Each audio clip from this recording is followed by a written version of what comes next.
interested in Smith's ideas about how to relate to others. The margins of the book began to fill up with stars and exclamation points marking passages I had enjoyed.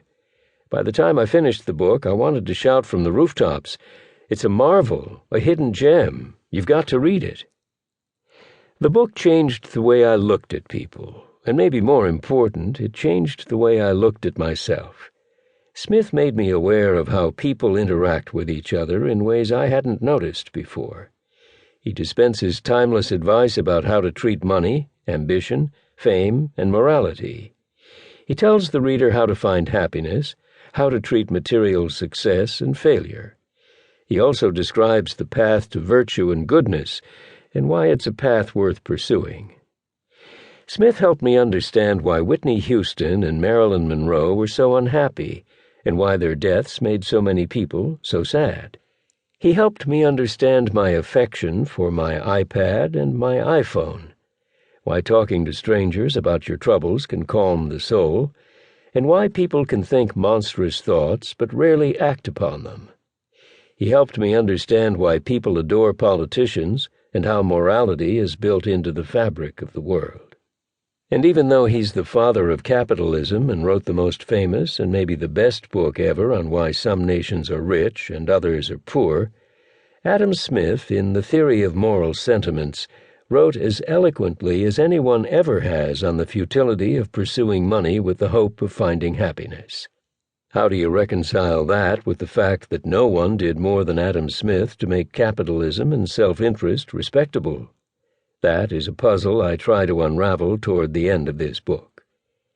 Besides the emptiness of excessive materialism, Smith understood the potential we have for self-deception, the danger of unintended consequences, the seductive lure of fame and power, the limitations of human reason, and the unseen sources of what makes our lives both so complex and yet at times so orderly. The Theory of Moral Sentiments is a book of observations about what makes us tick. As a bonus, almost in passing, Smith tells us how to lead the good life, in the fullest sense of that phrase. The details of Smith's own life are fairly mundane. He was born in the village of Kirkcaldy, Scotland, in 1723. His father died a few months later. At the age of 14, Smith went off to school at the University of Glasgow, then Oxford, returning to lecture at the University of Edinburgh before being appointed at the University of Glasgow in 1751 as a professor first of logic and then of moral philosophy.